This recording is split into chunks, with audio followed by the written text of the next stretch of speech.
this is technically my week 7 video, but I am actually 7 weeks and 6 days today, so I'll be 8 weeks tomorrow. So basically we extended our trip for 2 days, so I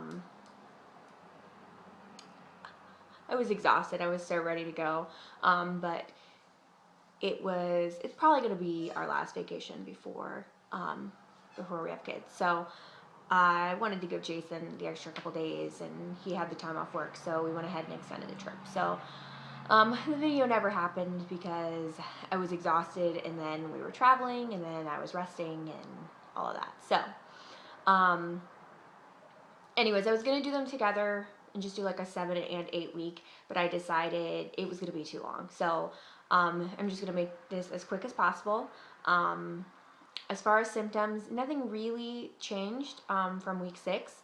I was tired, like I said. I think I pushed myself a little more, than I would have if we were home for sure, with just being out and about, and we set up our spot where we were fishing, and then we're there for like hours and hours on end. So spent a lot of time sleeping in my recliner. We have like these cheapo fold-up chairs, and I couldn't do it anymore. I'm like, I cannot sleep in these chairs, and I want to stay out long enough for him to fish as much as he wants, because we usually fish at night.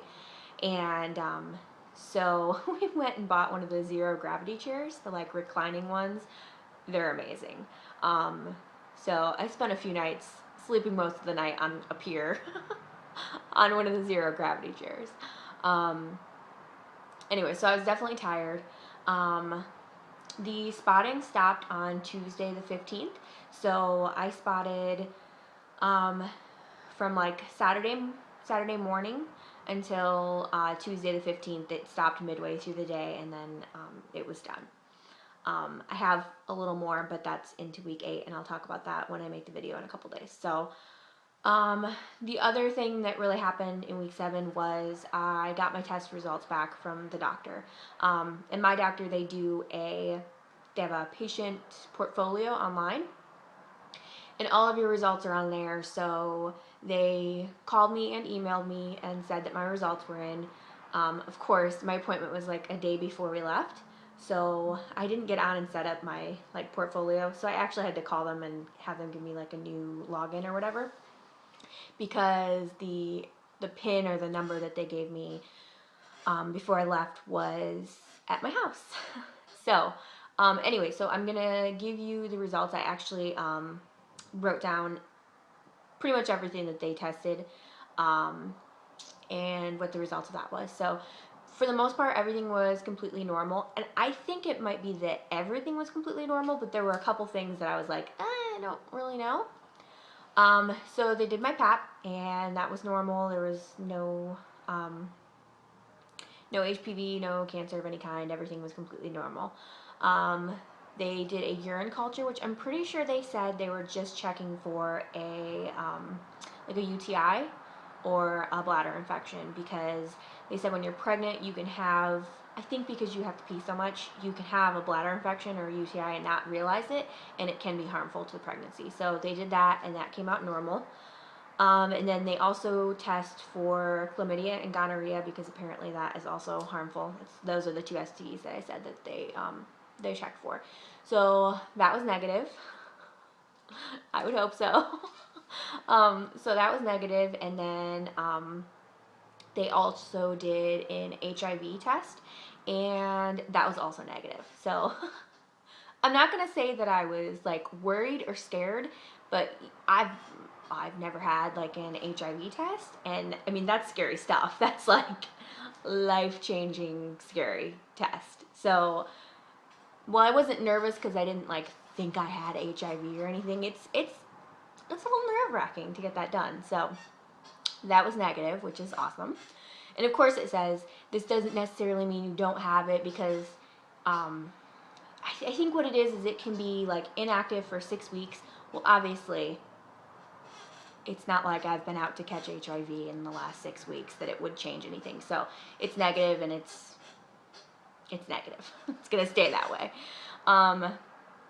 So they did a CBC, which is a complete blood count, and the results for that were like huge. And I don't know what most of it meant, but they did blood typing for the what is it, the RH factor, something to do with like if you're negative and the baby's positive or something. Something with the blood types. If you're something and the baby's the other, it can like attack the baby. So anyways, I never knew what my blood type was. Apparently I am AB positive, which is the third rarest, I guess. But the cool thing with that is I found out that if I do ever need blood, I can receive any of the blood types. So yay. But I also think that means that I'm not, that RH factor or whatever doesn't apply to me, and I'm good to go with that, because I think it's only if the mom is negative. So that was that. And then these are the two things that I kind of question a little. But with the rest of the CBC, everything else said normal, and it showed like the limits and where it was supposed to be, and I was within the limits. So the two things that were kind of like off from that was the Rubella test, and it showed like a different range, like if you're between this and this, this, and then it was like 4 different things. But above like a certain point, I think it was like above 1.5 or something like that, was positive. Now the result said normal, but my number was 3.38. So it said normal, but the number was higher than what the range said was normal. It showed like positive.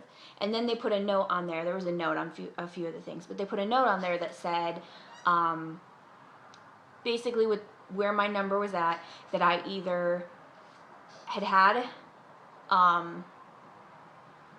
what is it called? The shot. Had been like immunized or whatever, immunization shot for rubella, that I have had rubella at one point and no longer do, or that I currently have rubella. So who knows? Obviously I don't have rubella, but I think it's probably just that I have had the shot and I have more antibodies, because that number, that 3.38, is the number of antibodies that they test, that showed up on the test.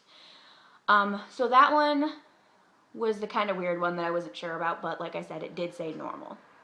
And then the other one, which is the only thing on the entire thing that didn't say normal, was my RDW, and that's from the CBC, from the complete blood count. I had no idea what that was, but it said high. And then, so I looked it up, Googled it, of course, because I Google everything. So me and Dr. Google hung out for a while, and basically the RDW, and I cannot tell you what it stands for now, but when you're looking at the RDW, you can't really look at the results of that and know anything without looking at, I don't remember what the other one is. It's like a C, it starts with a C, but it's another one that's in there. So you can't really know the results of this RDW without looking at the results of this other one. So it's like if the RDW is normal, but the other one's high, it means this, or it could mean this, is what it said. And like it goes through all the different combinations of if one is high and the other is low, or one is high and the other is normal. So basically what it said for if the RDW was high and the other was normal, which is what mine was, that there's a possibility that you have a B12 deficiency. And there's some kind of like disease or something that I can't even, or like a condition that I can't remember the name of. But it's basically, I think, like a type of anemia that where your body doesn't process, or it like rejects the B12. It doesn't absorb it. Oh my God, can I talk today? Apparently not. Anyways, so who knows where this is at with the numbers and stuff. It doesn't tell me for sure, like if I even have like low B12 or whatever, or B12 deficiency, or all this other stuff. But then, of course, when I read that and I see possible B12 deficiency, I'm like, well, what does that mean? So then I Google that, and then you see a bunch of scary stuff, like they keep relating B12 and folic acid, and like neural tube deficiency, or whatever it is, neural tube defects and birth defects and miscarriage and all of this stuff, and I'm like, I need B12 now. Now, where B12 comes from is meat. Well, guess what? For anybody who knows me, I don't really like meat. I eat it. I mean, I'll eat a cheeseburger here and there, but as far as like needing to have like meat or protein on a daily basis, I mean, I'll go through like a couple days and not really eat any meat, and I'm fine with it. But apparently it's not okay. So, I mean, I am taking my prenatals, and it does have the B12 in it, so I am getting some from there. But like I said, if it's this other thing, then I might not be able to actually like absorb it. And then I guess there's like B12 shots. And just keep in mind, this is all stuff I read on the internet, so I have no idea. I'm assuming that the doctor is actually going to go over these results with me at my ultrasound on the 25th. But who knows? But I am definitely going to ask about that and about the B12 shot and about like what we need to do for that. I did then look up a list of the top, like what foods are high in B12, and it was basically, it went through a whole entire list of meats, and then the very bottom thing was eggs. Well, one of the things that I have been wanting this entire, like the whole time, I think I already talked about it once, but it's called the Barnyard Buster, and it's eggs however you want them, but I get them scrambled. So scrambled eggs, hash browns, biscuits, and sausage gravy, and it's all just piled on each other, and you just eat it all together, and it's magic and hopes and dreams. So, ever since we got home, because it's like a local place here that does it, so ever since we got home from vacation, I'm like, I need a Barnyard Buster now. So then once I looked up all that last night when I was getting everything together for the video, I sent Jason out right away. I was like, go get me a Barnyard Buster, because I actually was not really feeling good last night. I don't want to start crying, but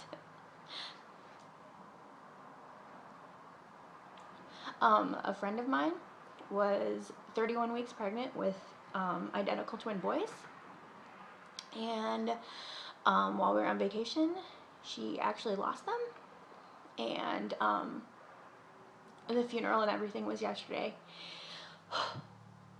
and I wasn't really feeling good. And like I said, I'll talk about the spotting more, but I am spotting again a little bit, and I've been like kind of freaking myself out, and I didn't really feel good yesterday, and my stomach was really upset, and so I didn't want to push it, and I'm just really trying to relax and do nothing, so I didn't go yesterday. But anyways, so that happened while we were gone, which is horribly sad, and everyone keep her and her family in your prayers. She has another little girl who's 2, and her and her husband tried, I can never remember, I think they tried for like 5 years with the first little girl, and then the twins were actually a surprise. So yeah, everybody just keep them in your thoughts and prayers. And then another thing that happened this week, which I should probably wait and talk about it in the next video, but oh well, I'm really excited. One of my best friends growing up, her name's Brittany, I don't remember how far she went overdue, but I think it was like a week and a half, maybe even 2 weeks. She went overdue, and I don't know if I talked about it in another video, but we had like a little group called the Kitty Cat Club. I mean, we were like 8, and I'm pretty sure I talked about this in another video, but we had this little group, and it was me, my friend Brittany, and my friend Ostie, and we had like all this Lisa Frank stuff, and like we had little necklaces, like little friendship necklaces and all this stuff, and we'd like write each other letters, because, oh, whatever, we were young. And anyways, so Brittany just had her little boy. Oh, I wouldn't say little. He was huge. He was 9 pounds, 14 ounces. And Ossie is pregnant and due in December. And so when I got pregnant, I was so excited because they were both still pregnant. And so we were all of the Kitty Cat Club was pregnant at the same time. So, but anyway, so Brittany had her baby this week, and so exciting. So this is now 15 minutes long, so I'm gonna go. this is why I didn't combine the two. So I will probably be making another video. I'll probably wait and do it on Monday. I don't want to do them like back to back, the same, like one on Saturday, one on Sunday. So I'll probably wait and do it on Monday since that's when I've been doing them anyways. So that is all, and I'll see y'all later. Bye. Oh, I'm not doing like a belly shot this week because like a video one, because clearly it's not like the 7 weeks shot. But I did take pictures on 7 weeks, and so I'm going to put that in here. So here's the picture, and I'll see you later. Bye.